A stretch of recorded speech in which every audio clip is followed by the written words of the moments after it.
Ula wai munini wa president na kwao yumutongoi wa chama cha DCP Rigathi Gachagua ni waendea kutula moti serikali kwa kwema kwiki ambini alama no wa mutavania wa kanisa wa PCEA Reverend Julius Dumia eneno mathikoni ma mutavania ukisioni cha Tetu kaunti ya Nyeri. Gachagua ni waweta muvea wosese itawithitwe na kikono kwika ukunikili mwithianu ayenda muvea ukwikithisia atavania onthe usese muyani Susan Kavili ena mauvo.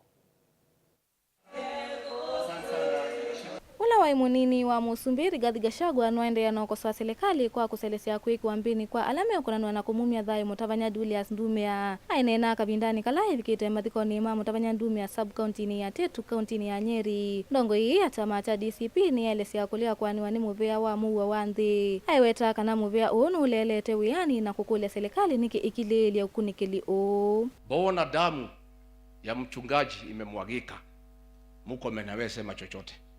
Sasa ni siku 6 amenyamaza. IG amenyamaza. Why? Is the life of our reverend a lesser life? This is a great church. This is not just another ordinary Kenyan. It's a man of God. Why is government quiet? CCTV footage inaonesha wauaji wakiingia saa 7 wakitoka saa 10. DCI Nakuru are holding that video. Release it.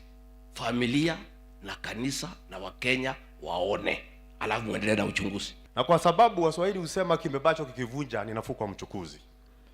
Anayeongoza wizara ya usalama nadhani ndo anafanya wachukuzi pia wawe na nafasi rahisi, kwa sababu kama mchungaji ataenda hivi na tukose kuona majibu kamili, nadhani ujasiri wa magaindi utaendelea kuwa na kwenda juu. Waingi Gachagua nwaweta kana kanisa we mwisioni na nwelete ukwata usesi wa mituki haimwenda President William Ruto kumya mwamulo wa wandani na kuikithisia ndongo isia makanisa na thaithi muo. More than 100 of our parish ministers have called me. They are scared. Are we safe? Our family is safe. We'll fight for the justice of your colleague.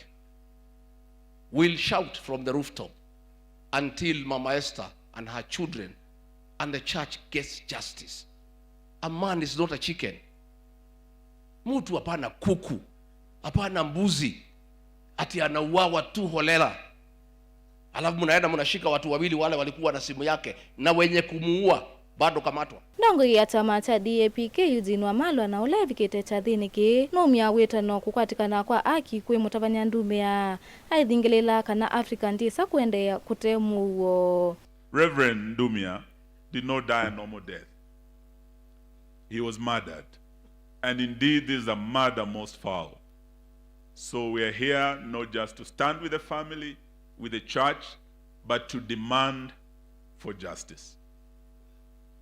And we say so because it is the cardinal duty of any government. First thing and the cardinal duty of any government is to ensure the security of its citizens and to ensure the security of the property of those citizens. Ngilivote ya bilingwa mavo nitwa Susan Kabili.